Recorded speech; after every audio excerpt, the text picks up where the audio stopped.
Welcome. If you're a woman who has a sense that there's more out there for you, you're in the right place. I'm Whitney Baker, host of the Electric Ideas podcast. Somewhere along the line of work and kids, life carried on, but I lost track of my truth. I'm on a reflective journey, and that's what this podcast is all about. Each week, I interview a woman who is lighting her own path and offering others hope. Before our conversation ends, we'll share a reflective question for you to explore. Sometimes all we need is a jolt, a fresh idea, an aha moment that connects us to a sense of possibility. This, my friends, is what I call an electric idea. I'm Whitney Baker from Electric Ideas, and this is a mini jolt, a short episode where I share quick tips, tools, and reflections to light you up with a greater sense of what's possible for you and your life. Today, I want to talk about shifting our perception of what it means to get our needs met as mothers. Whether we're aware of it or not, we've all likely received messages both from our upbringing or our society or both that have conditioned us to feel guilty if we put our own needs at the forefront from time to time, at least. And it's because women are celebrated all the time for doing it all, for being that self-sacrificing mommy martyr. And I'm just over it. My message today is that you can be a caring, present, intentional mom and also desire more for your own life.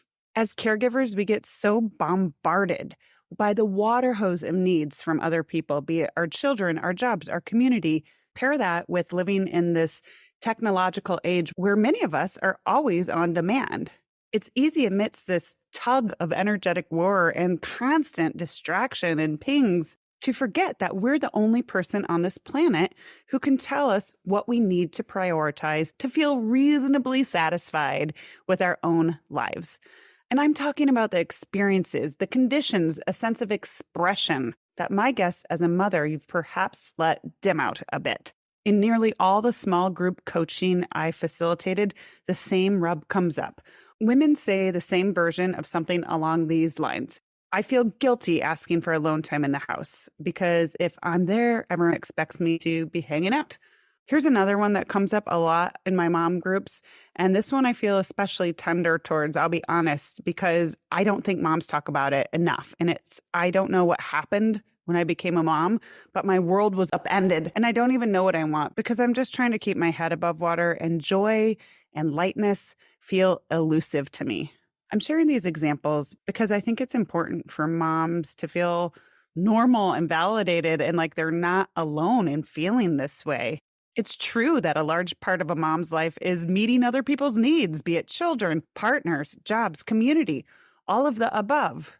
So my challenge for you today is to open up your aperture and realize that if you could have been the person thinking or saying any of those, it's very likely that you're limiting yourself. And I'm here because I want to help you change that. If you're someone that even has the slightest sense that at some point along the lines of motherhood and work and juggling all the things, you've let your own needs fall by the wayside, today is the day you get to choose differently. You get to choose to start tiptoeing back towards those things that light you up. Because I'm here to tell you a tricky truth. There is never going to be a better time than now. I now have a 25-year-old stepson who I was blessed to have come into my life as an 8-year-old, and I have 2 daughters under the age of 12. I can tell you firsthand it's really easy to play the kick the can, I'll get to it win game. Just humor me and play with me now. So you could say, I'll get to that win when the kids are out of diapers. I'll get to that win. Okay, when potty training's done. Oh, okay, I'll get to that when they're in elementary school and my schedule's more predictable. Laugh out loud on that one because, hey, we had a snow day in Chicago this week and my 10-year-old still woke me up in the middle of the night last night because she had a bad dream. This game will keep going. Okay, I'll get to it when I have more freedom in the evening because I'm not carpooling around a bunch of junior high kids. And then you can even move into high school age kids. I'll get to it when my kids go to college, because at this point, it's only a few more years. And then I'm going to have so much time. So right now, I just need to spend all my time with them. My point here is that any mother could fill in the blank at whatever phase you're in your motherhood journey, because it doesn't matter how old your kids are. It's really easy for us to come up with excuses to let our own needs fall by the wayside and box ourselves in with our own bullshit, I said it, limitations. So I want to share with you what I think are two of the most empowering ways to think about stepping into the next best version of yourself. This version of you that feels more lit up and expressed. But before I do, I just want to stop really quickly and talk about the word needs, because there was a time in my life where I was navigating that tug of war that most women in childbearing ages go through, where I really wanted to be a joyful, present mother. And I also knew that I craved a sense of expression and identity outside of my role as motherhood. I did not have the words for it at the time. I was fortunate enough at the time to have enough financial stability that I could even think about exploring what that ideal puzzle of work and motherhood would look like for me. And trust me, if you ever want to chat about any situation, I have experienced them all with lots of intention. As a mother, I've worked full time. I've worked 4 days a week. I've worked 3 days a week. I've taken intentional pauses. I have freelanced in a ton of capacities, and I've started my own company. And all of this side note is just to say that I recognize and appreciate that it was a privilege that I was able to do that. But if you're tuning into this podcast, I'm assuming your basic needs, like for shelter and food, are met. And I know this can be a slippery slope, but it's so on my heart just to tell you that I appreciate having privilege, but it can really be another source of guilt and way we limit ourselves, because I see it all the time. It's really easy to fall into comparative suffering and tell ourselves these stories like, well, I'm gainfully employed, so what do I have to complain about? Or, well, my kids are healthy, so I guess I've got that to be grateful for. You get to appreciate and be grateful for every ounce of your life, and you can ask for more. And if you're playing out this little narrative often of, well, I should just be happy because I've got this, your comparative suffering really doesn't help anybody, and it's probably keeping you stuck. I work with so many women, and I see these hangups over and over again. And it's almost like I've pulled a dusty book off a library shelf, and I just want to blow off the dust of this old school thinking and help you step into a fresh lens for why it's your turn to breathe life into your identity outside of the roles you play or the hats you wear as mom, employee, partner, whatever. So here's two important considerations. First, there's a really strong connection between stress and unmet needs. So if you think about it, when we're stressed, it's even more important that our needs are met. And this is so often where women end up doing ourselves harm, because usually when we get overwhelmed, we're the first thing to go. We scrap all the things we do for ourselves, how we move, how we connect with ourselves, how we create. However, it's a vicious cycle, because when we have so many smart, kind, intentional, awesome mothers go week after week without a chance to feel light or free, or without a boatload of responsibilities for a hot minute, this causes stress. We burn out, we get crabby, we feel depleted. And then we're definitely not showing up as that loving, nurturing mom I know we all want to be. I've been there. And this is the farthest thing from a judgment call. We all have rough days, but when we make a decision that today gets to be the day we start taking our own turn as moms, we give ourselves this permission to start doing things that give us light and joy and playfulness, and decide it's okay to start unraveling from this unconscious conditioning that's holding so many of us back. When we give this to ourselves routinely, it becomes like the vitamins that fill in the gaps on our depleted days and show up for the people we love with more grace, presence, and patience. So when you start to look at it that way, and you start to treat your needs like they do matter, because you know your stress level and how you feel impacts your entire family, it helps release a lot of guilt.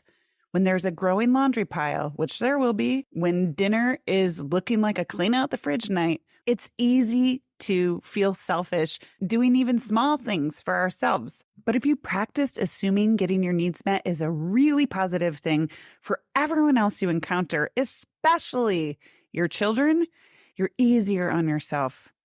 You're more generous with yourself. You cut yourself a lot more slack. And you're probably going to enjoy being a parent a lot more. All right, here's the second point I want to make sure I hit on this. And that is, you are setting a standard for worthiness in your own household. So just a reminder, this is always a practice. Every day is going to be different. We're not striving for perfection. We are striving for catching ourselves and being a little bit more intentional.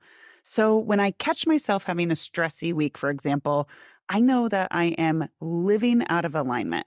I catch it sooner when I feel off, and I will reflect on it. And one of the most powerful game-changing reflections in my life as a mother has been asking myself this: is the way I'm going about my day and the life I'm leading what I would choose for my own daughters?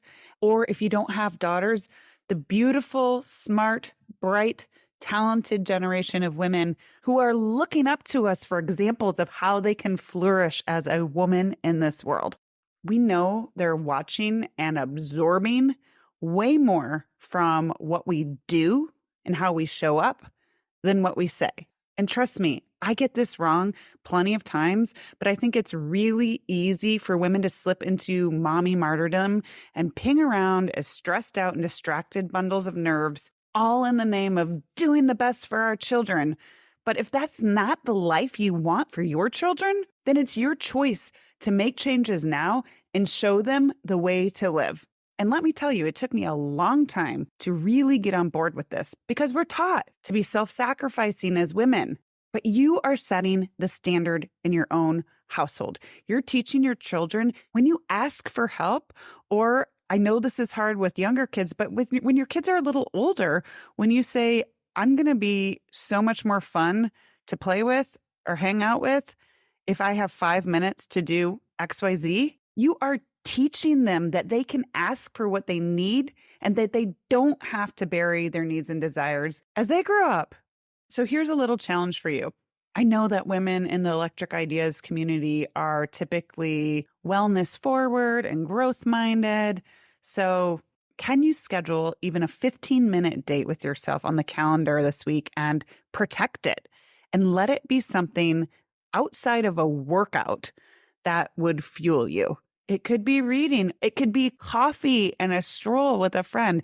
It doesn't have to be a big overhaul, but it does need to be something that's easy, doable, fuels you, and that you give yourself permission to do over and over and over again. Because we all have 24 hours in the day.